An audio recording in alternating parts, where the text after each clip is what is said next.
మా ప్రియ పరలోకపు తండ్రి, మీ ఘనమైన పరిశుద్ధమైన నామమునకు స్తుతులు స్తోత్రములు నాయన. ఇదిగో తండ్రి, మా అంతట్లో ప్రభువా మీరు తోడై నడిపించినందుకు నీకు స్తోత్రం నాయన. నీ బిడ్డల ద్వారా ప్రభువా ఈ కార్యంలో నడిపించిన భాగ్యం స్తుతులు స్తోత్రములు నాయన.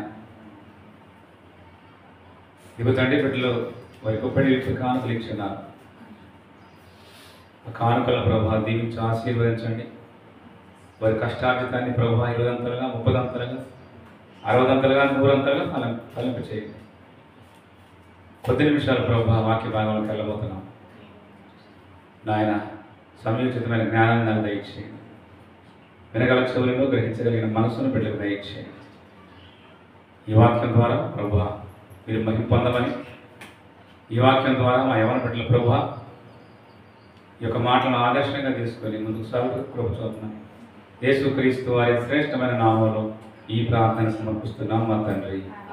ప్రియమైన దేవుని ప్రేమ, కొద్ది నిమిషాలు వాక్య భాగాలకు వెళ్దాం. మనం తల్లిదండ్రులుగా ఈ లోకంలో దేవుడు ఇచ్చినటువంటి బహుమానాలను పొందుకుంటున్నాం, బిడ్డలను కంటున్నాం, వారిని పెంచుతున్నాం. పెంచి దేవునికి మహిమకరంగా ఉంచగలుగుతున్నామా? ఒకవేళ ఉంచగలిగితే దేవుణ్ణి మన పిల్లలు ఎలా మహిమపరుస్తున్నారు అనే విషయాలు కొద్ది మాటలు మనం ధ్యానించడానికి ప్రయత్నం చేద్దాం. ప్రియమైన దేవుని పిల్లలు, ఈరోజు ఒక గొప్ప విషయాన్ని మనం తెలుసుకోబోతున్నాం. ప్రపంచ వేదికపై యేసుక్రీస్తు వారిని ఇప్పుడున్న పరిస్థితుల్లో,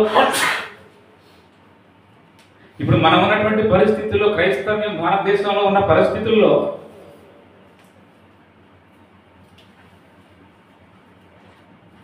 ఒక తల్లిదండ్రి పెంపకం ఎంత గొప్పగా పెంచగలిగిందో ప్రపంచ వేదిక మీద ఆమె మాట్లాడిన మాటలే ఈరోజు మనకి నిదర్శనంగా కనబడుతున్నాయి. ప్రియమైన దేవుని పిల్ల, చూద్దాం.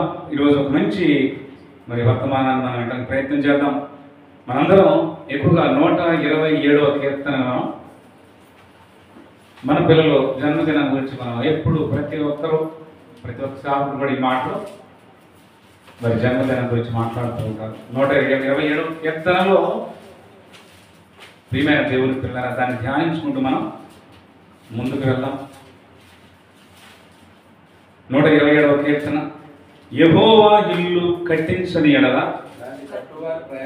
దానిని కట్టువారి ప్రయాసము వ్యర్థమే, యెహోవా పట్టణమును కాపాడని ఎడల దాని కావలి కాయువారు మేలుకొనియుట వ్యర్థమే. ప్రియమైన దేవుని పిల్లలారా, మొత్తం ఒకసారి చూద్దాం. మీరు ఏకోనే లేచి చాలా రాత్రి అయిన తర్వాత పండుకొనొచ్చు, కష్టార్జితమైన ఆహారం తినుచుండటను అర్థమే. తన ప్రియులు నిద్రించుచుండగా ఆయన వారికి ఇచ్చుచున్నాడు కుమారులు. యెహోవా అనుగ్రహించు స్వాస్థ్యము, గర్భఫలము ఆయన ఇచ్చు బహుమానమే. యవన కాలం మందు పుట్టిన కుమారులు బలవంతుని చేతిలో బాణముల వంటి వారు. వారితో తన అంబుల పోతిని నింపుకొనివాడు ధన్యుడు. అట్టి వారు సిగ్గుపడక గుమ్మములలో తమ విరోధులతో వాదించుదురు. ప్రియమైన దేవుని పిల్లలారా, ఈ యొక్క వాక్య భాగంలో ధ్యానించుకుంటూ ఈ 2 రోజుల్లో జరిగినటువంటి పరిస్థితిని కూడా మనం ఒకసారి ఆలోచన చేద్దాం. ప్రియమైన దేవుని పిల్లలారా, యెహోవా ఇల్లు కట్టించని ఎడల దాని కట్టు వారి ప్రయాసం వ్యర్థమే. యెహోవా ఇల్లు కట్టించని ఎడల దానిని కట్టు వారి ప్రయాసం వ్యర్థమే అంటాడు. అసలు యెహోవా ఇల్లు ఎవరు? ఈ మందిరమా? ఏమండి, మందిరాలా లేకపోతే పరలోకమా? ఇక్కడ ఏం మాట్లాడుతున్నా? యెహోవా ఇల్లు కట్టించని ఎడల దానిని కట్టువారి ప్రయాసం వ్యర్థమే, యెహోవా పట్టణమును కాపాడని ఎడల దాని కావలి కాయువారు మేలుకొని ఉండటయు వ్యర్థమై. ఈ మాటను ఆలోచించి మనం ఆ సందర్భానికి వెళ్దాం. యెహోవా ఇల్లు ఎవరు అంటే ప్రియమైన దేవుడి ప్రేమ ఒకసారి బైబిల్ని అడుగుదాం. యెహోవా ఇల్లు ఎవరయ్యా? మరి ఆ ఇల్లుని మేము కట్టించకపోతే దానిని కట్టువారి ప్రయాసం వ్యర్థం అంటున్నాడు కదా తండ్రి. ఏంటి ఆయన మనం అడిగినట్లయితే హెబ్రీ పత్రిక వెళ్ళినట్లయితే అసలు ఇల్లు దేవుని ఇల్లు ఎవరు ఏంటి అనే విషయాన్ని మనకి అక్కడ చూడటానికి ప్రయత్నం చేద్దాం. ప్రియమైన దేవుని పిల్లరా, హెబ్రీ పత్రిక 3వ అధ్యాయం 6 నుంచి 7 వరకు చదివినట్లయితే, హెబ్రీ పత్రిక 3వ అధ్యాయం 6 నుంచి 7. అయితే జాగ్రత్తగా వినాలి. యెహోవా ఇల్లు ఎవరు? యెహోవా ఇల్లు ఈ మందిరమా? అసలు ఏంటి అది తెలిస్తే దాన్ని కట్టి ప్రయాసం వ్యర్థం ఎలాగవుతుందో మనం ఆలోచన చేద్దాం. అయితే క్రీస్తు కుమారుడయుండి ఆయన ఇంటి మీద నమ్మకంగా ఉన్నాడు. క్రీస్తు అట తండ్రి అయిన దేవునికి మొదటిగా కుమారుడయుండి ఆ తండ్రి అయిన దేవుని ఇంటి మీద నమ్మకముగా ఉన్నాడు. ధైర్యమును నిరీక్షణ వలన ఉత్సాహమును తుదమటుకు చేపట్టిన ఎడల మనమే ఆయన ఇల్లు. మనమే తండ్రి అయిన దేవుని ఇల్లు. మనమే ఆయన ఇల్లు. ఎవరు? ఆయన ఇల్లు అయి మనం ఉండాలంటే ఏం చేపట్టాలన్నాడు అక్కడ? ధైర్యమును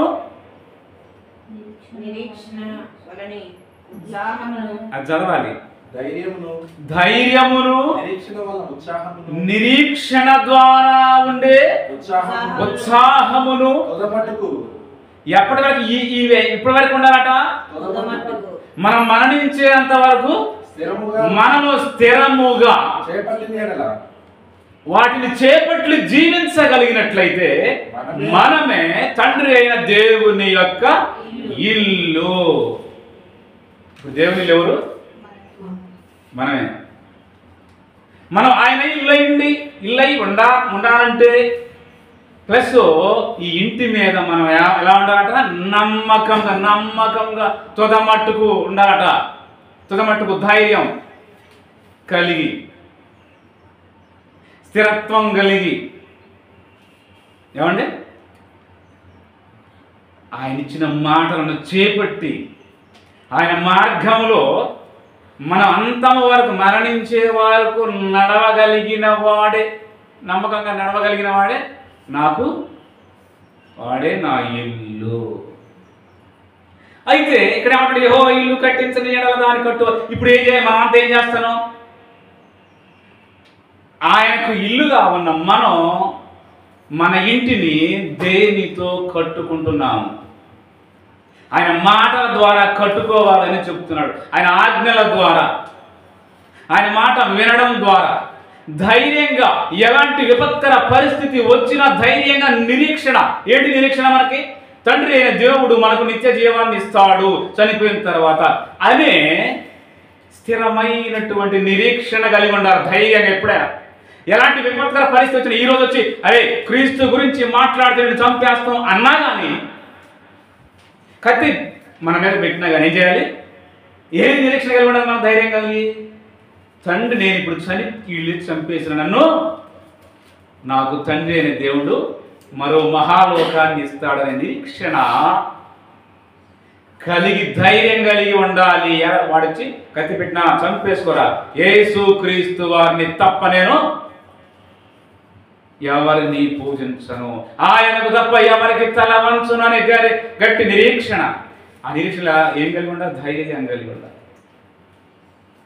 అలాంటి ధైర్యం కలిగి నిరీక్షణ ద్వారా ఆయన ఇచ్చిన మాటల ద్వారా మన ఆత్మీయ జీవితాన్ని కట్టుకుంటూ దినదినం కట్టుకుంటూ అభివృద్ధి పొందుతూ స్థిరంగా ఈ ఆత్మీయ జీవితంలో మరి ఈ ఇంటి దేవుడు ఆయన కోసం ఈ భూమి మీద నిలబెట్టుకున్న ఆయన ఇల్లైన మనం ఆయన మాటల చేత కట్టబడాలి. ఆయన మార్గంలో ప్రయాణం చేస్తున్నప్పుడు తొట్టిల్ల పాటు లేకుండా ఎంతోమంది సాతాను వస్తుంది, పంపేస్తుంది, కష్టాలు కన్నీళ్ళు తీసుకొస్తుంది, హింస ఏమంటే హింసలు ఇస్తుంది. హింస ప్రేరేపించింది, మత ఛాందసవాదులను ప్రేరేపించి మన వైపు విసుగొల్పుద్ది. మన చర్చలు పెడగొడతారు, మనల్ని కొడతారు, ఏమంటే మనల్ని బజార్లోకి ఈడుస్తారు, సమాజాల్లోకి మనల్ని ఈడ్చి అవమానిస్తారు. అప్పుడు మన నిరీక్షణ ఎలా ఉండాలి? ధైర్యంగా, స్థిరత్వం కలిగి ఆయన మనకిచ్చినటువంటి నిరీక్షణ, దాన్ని మనం ఆయన ఇంటిలో నిరీక్షణ కలిగి జీవిస్తూ ఆయన కట్టిన ఇంటిని, ఆయన నివసిస్తున్న ఈ ఇంటిని మనం ఏం చేయాలి? నమ్మకంగా తుదమట్టుకు ధైర్య సాహసం కలిగి దినదినం కట్టుకుంటూ ఇటుకెట్టుగా పేర్చుకుంటూ విశ్వాసాన్ని ప్రోధి చేసుకుంటూ వెళ్ళాల్సిన భాగ్యం దేవుడు మనకిచ్చిన ప్రియమైన దేవుడు. అయితే యెహోవా పట్టణమును కాపాడని ఎడల, ఇదిగో ఆయన పట్టణం, ఆయన ఇల్లైన ఈ శరీరాన్ని, ఈ జీవితాన్ని మనం కాపాడకుండా ఈ లోకాశల వైపు సాతాను వేసిన మార్గంలో వెళ్ళటానికి విడిచిపెట్టినట్లయితే, కాపాడకుండా, దీన్ని కాపాడుకోకుండా, దీన్ని కావలి కాయువారు కూడా ఏమంటున్నారు అక్కడ? దాన్ని కావలి, యెహోవా పట్టణమును కాపాడని ఎడల దాన్ని కావలి కాయువారు మేలుకొని ఉండుట వ్యర్థమే.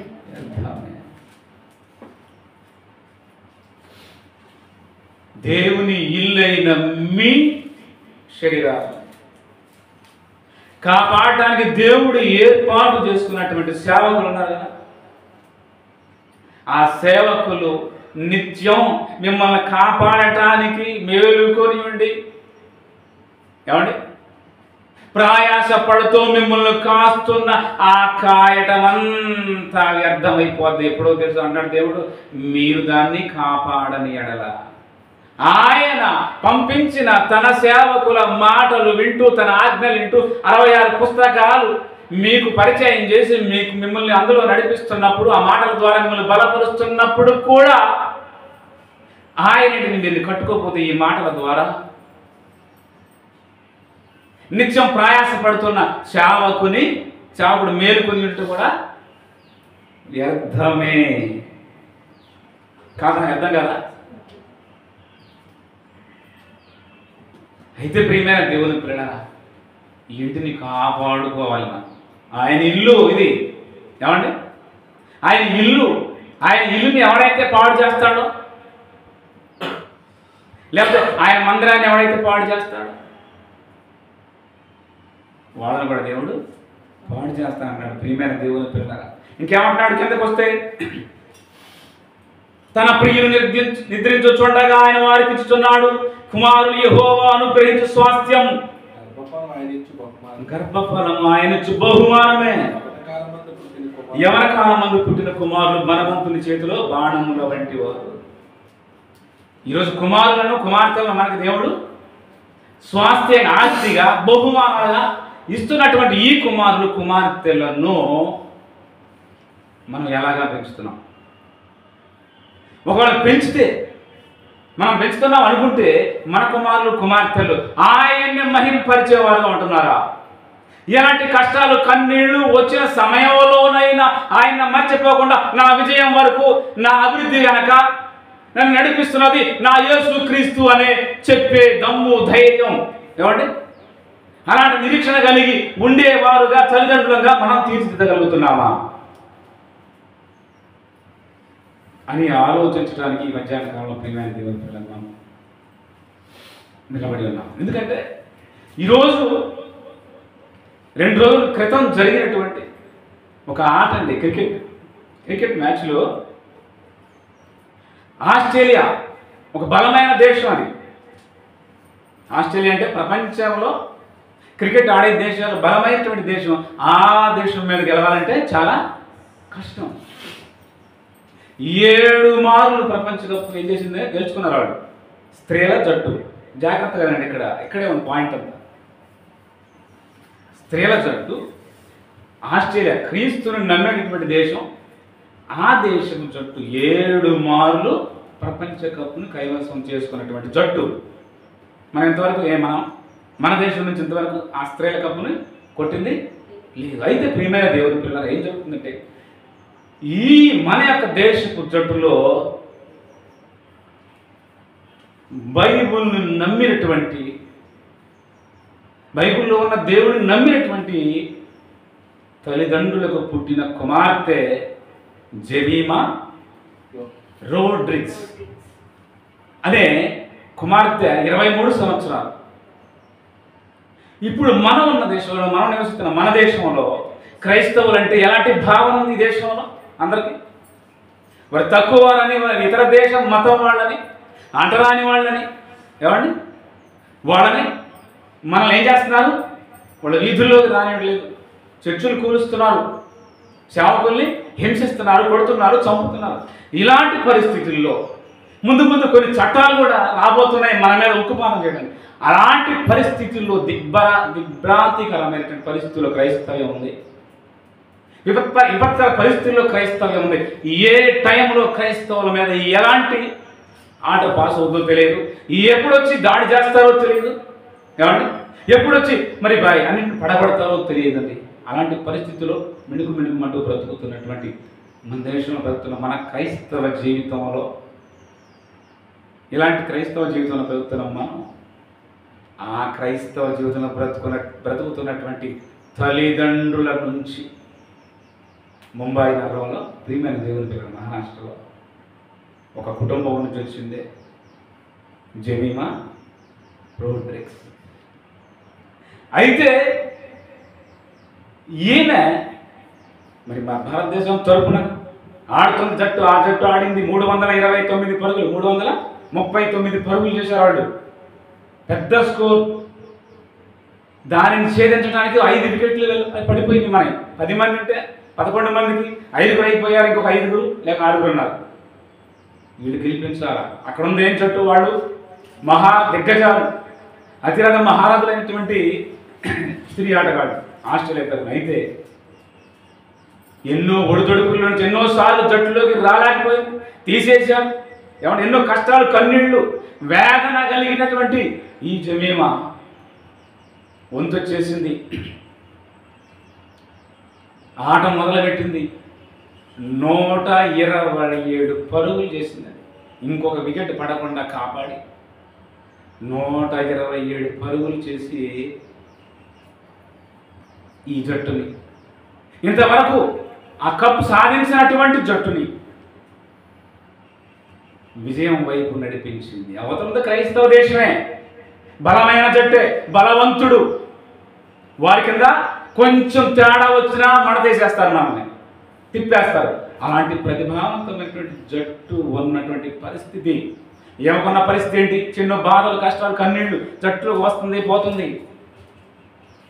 ఆ రోజు కూడా ఆమె 5వ ఆర్డర్లో వచ్చే పని. అయితే మూడో దాన్ని పంపించేశారు. పంపించినప్పుడు ఆమె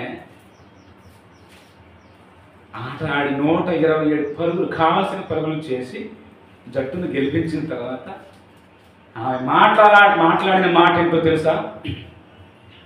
అమ్మ, నీ విజయం వెనక ఏంటి రహస్యం అంటే, నా విజయం వెనుక, నేను ఆడిన ఈ ఆటలో నా వెనక ఎవరున్నారో తెలుసా? నన్ను నడిపించింది ఎవరో తెలుసా? జీసస్ క్రైస్ట్, యేసుక్రీస్తు వారు నన్ను నడిపించాడు.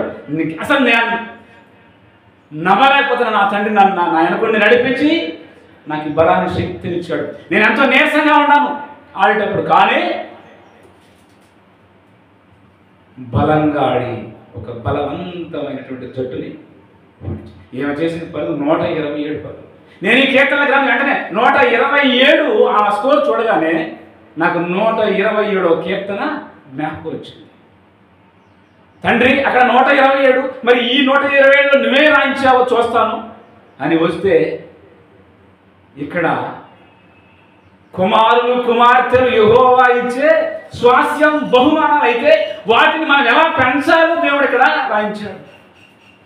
మనం పెంచడం ఎలా ఉండాలంట? బలవంతుని చేతిలో బాణాల్లాగా తయారు చేయాలంట. అయితే ఇక్కడ ఏం జరిగింది? ఏమ జీవితంలో ఒక క్రీస్తుని నమ్మినటువంటి తల్లిదండ్రుల గర్భం నుంచి వచ్చినటువంటి ఈమె ఏమండి అలాంటి పరిస్థితుల్లో ఒక దేశంలో మనం గమ్ముగా నిశ్శబ్దంగా ఏమండి విధేయులై జీవిస్తున్నటువంటి ఈ దేశంలో క్రీస్తుని ప్రపంచ వేదిక మీద ఈ ప్రపంచ దేశాలన్నీ చూస్తున్నాయి కదా ఆ రోజు. ఎవరిని మహింపరిచింది, ఎవరిని ఆకాశానికి ఎత్తింది? ఎలాంటి పరిస్థితుల్లో ఉన్నాం మనం? అణిచివేతకు గురవుతున్నటువంటి పరిస్థితిలో ఉంది క్రైస్తవ్యం ఈరోజు. హింసించబడుతున్న పరిస్థితుల్లో ఉంది క్రైస్తవ్యం ఈరోజు. చంపివేయబడుతున్న పరిస్థితుల్లో ఉంది ఈరోజు క్రైస్తవ్యం.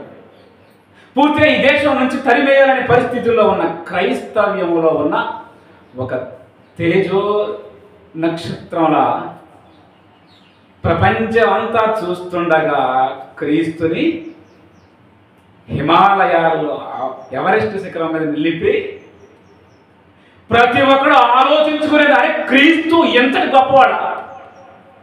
ఈరోజు మనం దేశాన్ని గెలవడానికి ఆమె నమ్ముకున్న దేవుడు ఆమె నడిపించాడా అని ప్రతి ఒక్కడు ఆలోచిస్తున్నాడు ఈరోజు. ఎంత గొప్ప దేవుడు అండి. అంటే ఎలాంటి పరిస్థితులు ఉన్నా చుట్టూ ఆ పరిస్థితులు లెక్క చేయలేదు. తెల్లారితే ఒకళ్ళు నన్ను తీసేస్తారేమో నా క్రీస్తుని మాట్లాడితేనే ఆగిందా? లేదు. తనలో ఉన్న నిరీక్షణ, తనలో ఉన్న ధైర్యం ఎవరని చెప్పింది? యేసు క్రీస్తు. అది ప్రపంచం అంతా వైరల్ అయి ప్రతి నిమిషం ప్రతి సెకండ్ సోషల్ మీడియా హల్చల్ చేస్తుంది. ప్రియమైన దేవుడు, ఎక్కడ చూసినా జెనీమా రోడ్ రేస్. ఎవరైనా క్రైస్తవురాలు ఏమన్నది? నన్ను ఈ ఆట ఆడటానికి నడిపించింది నా క్రీస్తే. ఆయనకు ముందుగా నేను కృతజ్ఞతలు చెబుతున్నాను. ఏంటంటే ఆ కూతురు అలా పట్టాలండి. ఆమె ఎన్నుకున్న ప్రొఫెషన్ ఆటలోనే ప్రతిభ చూపించింది. ఆ ప్రతిభకు కారణమైన దేవుణ్ణి కూడా ప్రపంచం ముందు పోతంత 70 mm చూపించింది. ప్రపంచం విస్తుపోయింది. ఎవరు నోరెత్తి మాట్లాడట్లా. ఎందుకంటే క్రైస్తవురాలు కదా. నువ్వేం ప్రశంసించకపోయినా బలవంతులను సిగ్గుపరుచుటకు బలహీనులైన మమ్ములను ఎన్నుకుంటాడు. ఆయన నడిపిస్తాడు. ఎక్కడైనా విజయం సాధిస్తాం క్రైస్తవులంగా.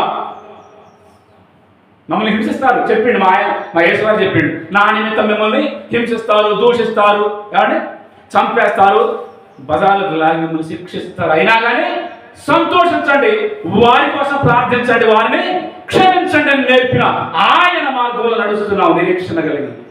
అందుకే కొంచెం కూడా భయం లేదు ఇక్కడ ఎవరికి. జమీమాకి అయ్యో చుట్టూ నేను ఎక్కువగా మరి మెజారిటీ విశ్వాసాలను దేశంలో ఉన్నానే, నేను ఈ మాట మాట్లాడొచ్చా? లేదు. అది నేర్పలా తండ్రి మన దేవుడైనటువంటి తండ్రి నేర్పలేదు. యేసుక్రీస్తు మనకి నేర్పలే. నిరీక్షణ కలిగి ధైర్యం కలిగి తుదమట్టుకు అంతం వరకు మీరు నన్ను మహింపరచగలిగితే, నా మార్గంలో నడవగలిగితే మిమ్మల్ని నేను ఎక్కడికో తీసుకెళ్తాను, మీకు నిత్య జీవం ఇస్తాను. ప్రియమైన దేవుడు, ఇక్కడ ఉన్న ఎవరితో నేర్చుకోవాల్సింది ఏంటంటే, నువ్వు బ్రతకడానికి కావాల్సింది ఆ విద్య. వెళ్ళు ముందు, విద్యలో వెళ్ళు ముందు. తల్లిదండ్రుల మాట విను, తల్లిదండ్రులు సన్మానిస్తూ వెళ్ళు. కానీ ఈ జీవితంలో, ఈ లోకంలో నీకు ఇచ్చిన ఆయుష్ ఆరోగ్యం కలిగి జీవిస్తున్న ఈ జీవితంలో మనకి ఎవరు ఉండాలో తెలుసా? ఆయన నమ్మిన వారంగా మన వెనుక ఎవరున్నారు? జమీమాకి ఎవరున్నారు? ఎవరు లేరు. ఒక తండ్రి, ఆ తల్లి, ఆ కుటుంబమే ఎన్నోసార్లు వెలిగేందుకు గురైంది, తీసుకోకుండా ఉండటానికి గురైంది. ఏమండి? ఎక్కడ రాజీ పడలే. ఆయన ముందు పెట్టుకుంది, ప్రార్థించింది, కన్నీళ్లు కార్చింది. కాచి నా దేశం కోసం నేను ఆడాలి, నా దేశాన్ని గెలిపించాలి. దేశం మీద ప్రేమ ఉంది. ఆయన నడిపిస్తున్న యేసుక్రీస్తు వారి మీద ప్రేమ ఉంది. ఆమె చేపట్టిన ఆట మీద కూడా ప్రేమ ఉంది. ప్రియమైన దేవుడు, అలా చక్కగా ఏదైతే ఆమె తలపెట్టిందో అది కావడానికి కావలసినటువంటి పరిస్థితిని దేవుని ద్వారా పొందుకుంది. 127 పరుగులు చేసేసింది. అంటే 127 కీర్తనలో కూడా కుమారుడు గురించి, కుమార్తెల గురించి ఆయన ఇచ్చే విషయం రాయబడి ఉంది. కరెక్ట్గా 127 పరుగులే చేసింది కుమార్తె బిడ్డ, 23 సంవత్సరాలు. చూడండి, దీనికి నాకెంత, అది 127 కీర్తన ఉంది, ఏమో 127 పరుగులు చేసి గెలిపించింది. ఎంత గొప్ప భాగ్యం దేవుడిచ్చాడు మనకి. కుమారుల గురించి దేవుడు ఉండాలనుకున్న విధానాన్ని 127 కీర్తనలు ఆయన రాయించాడే. ఆ విధంగా ఉంది బిడ్డ. ఇంకా కిందకు వస్తే గుమ్మములు తన శత్రువులతో, అది ఆ మాట చదవండి. మరి చక్కగా దేవుల్లో పెంచగలిగిన బిడ్డలంట తన గుమ్మములతో శత్రువులతో వాదిస్తారనే మాట చదువుకుంటారండి. గర్భఫలం ఆయన ఇచ్చి బహుమానమే, యవన కాలమందు పుట్టిన కుమారులు బలవంతుని చేతిలో బాణముల వంటి వారు, వారితో తన అంబుల పొది నింపుకున్నవాడు.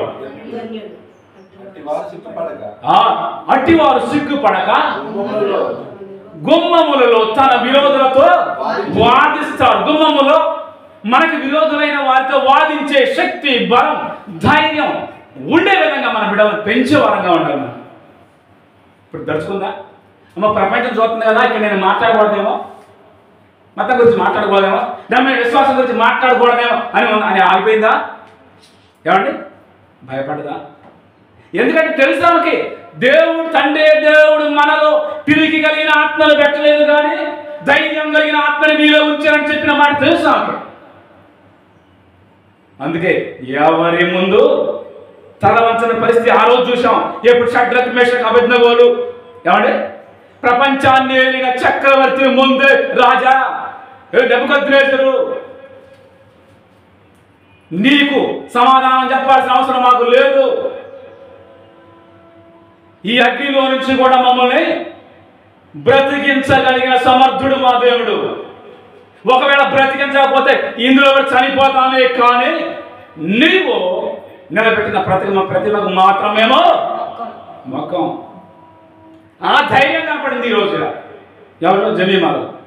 ఎవరమ్మా నీ విజయానికి కారణం అంటే, నా యేసు క్రీస్తు వారే నన్ను నడిపించాడు. ఇంత బలంగా ఆడటానికి కారణం ఆయనే. నా వెనకుడు నన్ను నడిపించాడు. ఎంత గొప్పగా ఆమె దేవుడిని ఈ ప్రపంచాన్ని ప్రియమైన దేవుడు. క్రైస్తవ దేశాలు చాలా ఉన్నాయి. దీనికి ఏమంటారు తెలుసా? ట్రోలింగ్ చేస్తున్నారు. క్రైస్తవ దేశం కదా ఆస్ట్రేలియా, ఏందా ట్రోలింగ్? వాళ్ళందరూ ఆస్ట్రేలియా క్రైస్తవులే కదా, మరి వాళ్ళని గెలిపించలేదేంది దేవుడు? ఒరి నాయన, వాళ్ళు 7 సార్లు కొట్టారా నాయన కప్పు ఈ దేశానికి. ఈ దేశంలో క్రీస్తుని అంగీకరించి క్రీస్తు పక్షాన ధైర్యంగా వెళుతున్న ఆ బిడ్డని దేవుడు ఎత్తాలని, పైకెత్తి చూపించాలని. అంతేగాని వాళ్ళ క్రైస్తవ దేశమేగా ఎందుకు ఓడిపోయింది మరి అని ట్రోలింగ్స్. ఇదిగో ఈ దేశంలో ఉన్న ఆయన బిడ్డ, ఆయన బలమైనటువంటి పునాదిగా నిలబడినటువంటి బిడ్డను గెలిపించాలి అని దేవుడు తీర్మానం చేసుకొని ఆ బిడ్డను గెలిపించాడు. కానీ చూసిన ఎంత బలమైన విశ్వాసం ఉందామో, నా యేసు క్రీస్తు నన్ను నడిపించాడు. ఈ ఆట ఆడటానికి ఆయన ప్రేరణ. ఎంత గొప్ప మాట. ఇలాగే మన పిల్లలు కూడా రేపు వాళ్ళు చదువుతున్న విద్య చదువుకుంటూ ఏదైనా విపత్కర పరిస్థితి వచ్చినప్పుడు యేసు క్రీస్తు మా వెనకూడడానికి చెప్పగలిగే దమ్ము, ధైర్యం, నిరీక్షణ మన పిల్లలు కూడా ఉండేలాగా పెంచాలి. ఆ తండ్రి ఎంతో ధైర్యం. ఏమంటే మనం ఈరోజు ప్రపంచ వేదికల మీద ఎప్పుడైనా మాట్లాడామా క్రీస్తు గురించి? ఎన్నోసార్లు స్వార్థ ప్రకటన చేస్తున్నాం, కానీ ఈరోజు ప్రపంచానికి క్రీస్తు నమ్మిన వాళ్ళకి ఏదైనా చేయగలని చూపింది. ఏదైనా చేయగలడు, ఏ స్థితిలో ఉన్నా మార్చగలడు అని చూపింది. ప్రియమైన దేవుడు చాటి చెప్పింది ఒక్క మాటతో. ప్రపంచం చూసింది. క్రైస్తవ దేశమైన ఆ దేశమైన దేశం తెలిసింది. ఓడిపోయిన దేశం ఏమన్నా తెలుసా? ఎప్పుడు వాళ్ళ మీద ఎవరైనా గెలిస్తే వాళ్ళని ఎక్కువగా వాళ్ళు విమర్శిస్తారు. విమర్శించి చివరి పనులుగా రాసి ఆ మీడియా, ఆస్ట్రేలియా మీడియా ఈరోజు జెమీమా చాలా గొప్ప వ్యక్తిత్వం గలది అని వాళ్ళు కొనియాడుతున్నారు. విమర్శించే వాళ్ళ నోరు మూయించి ప్రశంసింప చేయించుకుంటుంది. సర్వశక్తిమంతుడైనటువంటి తండ్రికి దేవుడైనటువంటి కుమారుని ఆకాశానికి ఎంత గొప్పగా ప్రియమైన దేవుడుల ఈ ప్రపంచాన్ని చాటి చెప్పింది యేసు క్రీస్తు వారే ఫైనల్. ఆయనే సత్యం, ఆయనే జీవం, ఆయనే మార్గం అని చూపించింది. ఆయన నమ్ముకున్న ఎవరిని వదిలిపెట్టడు, గెలిపిస్తాడు, విరోధి ముందు నిన్ను తలెత్తుకునేలా చేస్తాడు. కనుక ప్రియమైన దేవుడి పిల్లలు ఆ రోజు ఇంకా నేను చూపించాలనుకున్నా ఒక్క మాట చూపించేసి ముగించేద్దాం. మొదటి కొరింథీ పత్రిక 3:16లోని ఆ రోజు అపోస్తలులు యేసుక్రీస్తును ప్రకటించడానికి వీల్లేదు అని చెప్పి ఆ రోజుల్లోనే ఏం చేశారు? అలాంటి అణచివేత ఉన్న టైంలో వాళ్ళు ఏమంటున్నారు అన్నమాట చూద్దాం. దేవుని ఆలయమై ఉండాలని మొదటి కొరింథీ పత్రిక 3:16 దేవుని ఆలయం ఉన్నాయి. అది ఎందుకని మేము విన్న వాటిని కన్న వాటిని అది యోహాను సువార్త అపోస్తల కార్యం 4వ అధ్యాయం. అపోస్తల కార్యం 4వ అధ్యాయము 13 నుంచి 22 చదువుకొని ముగించుకున్నాం. అపోస్తల కార్యం 4వ అధ్యాయం 13 నుంచి 22 వరకు చదువుదాం. పేతురు యోహాను ధైర్యం చూసినప్పుడు వారు విద్యలేని పామరులను గ్రహించి ఆశ్చర్యపడి వారు యేసుతో కూడా ఉండిన వారిని గుర్తెరిగారు. ఎవరు? అధికారులు. స్వస్థత పొందిన ఆ మనుషుడు వారితో కూడా నిలిచేటట్టు చూచి ఏమి ఎదురు చెప్పలేకపోయారు. ఇప్పుడు యేసు క్రీస్తు వారు గురించి ప్రకటించదని చెప్పే ఒక అధికారులు వచ్చి అక్కడ జరిగిన వీళ్ళు ఆశ్చర్యకార్యం ఒకటి చేశారు. చేస్తే అది చూసి ఆ ఆశ్చర్య కార్యంలో అద్భుత కార్యం పొందినవాడు కూడా అక్కడ ఉండటం చూసి వాళ్ళు ఏం మాట్లాడలేకపోయారు. ఏం చేస్తున్నారు ఇక? అప్పుడు సభ వెలుపలికి పొండని వారికి ఆజ్ఞాపించి తమలో తాము ఆలోచన చేసి అసలు ఈ మనుషులు మనం ఏం చేయాలి, మనం ప్రకటించొద్దని చెప్పినా ప్రకటిస్తున్నారు, ఇలాంటి కార్యాలు చేస్తున్నారు, అసలు ఏం చేయాలని ఆలోచిస్తున్నారు. వారి చేత ప్రసిద్ధమైన సూచక్రియ చేయబడి ఒకటి ఉంది. యెరూషలేములో కాపురం ఉన్న వారందరికీ స్పష్టమే. యెరూషలేములో ఉన్న వారందరికీ స్పష్టమే. ఎందుకంటే వాళ్ళు సూచక్రియలు చేస్తున్నారు ఆయన పేరిట. మనమే ప్రకటించొద్దని చెబుతున్నాం, ఆయన ప్రకటిస్తున్నారు, సూచక్రియలు చేస్తున్నారు. అవి జరగలేదని మాత్రం మనం చెప్పడానికి అవకాశం లేదు. ఏం చేద్దాం? వాళ్ళు ఆలోచన చేస్తారా? అయినను ఈ విషయం ప్రజల్లో వ్యాపించకుండా ఉండటానికి ఇక మీద ఏం చేయాలని ఆలోచిస్తున్నారు. ఇదిగో ఎవరైనా సరే చెబుతున్నారు, ఈ నామమును బట్టి అంటే యేసు క్రీస్తు నామమును బట్టి ఏ మనుషులతోనైనను మాట్లాడకూడదని వాళ్ళు ఏం చేద్దాం? మనం బెదిరి పెడదాం. ఈ కార్యాలు చేశాక ఇప్పుడు వరకు మాట్లాడద్దు మనం. అయితే మనం ఏం చేద్దాం తెలుసా? ఆ యేసు క్రీస్తు గారి గురించి మీరు ఎక్కడ మాట్లాడకూడదు, ప్రకటించకూడదని బెదిరిద్దాం అంటున్నారు. అప్పుడు వారిని పిలిపించి శిష్యులు పిలిపించి మీరు యేసు నామమును బట్టి ఎంత మాత్రమును మాట్లాడకూడదు, బోధింపకూడదని వారికి ఆజ్ఞాపించారు. అందుకు వీళ్ళు అంటున్నారు, మీరు బోధించకూడదు, ప్రకటించకూడదు, ఏ కార్యం చేయకూడదు, ఎవరి పేరిట? ఆయన నామం పేరిట.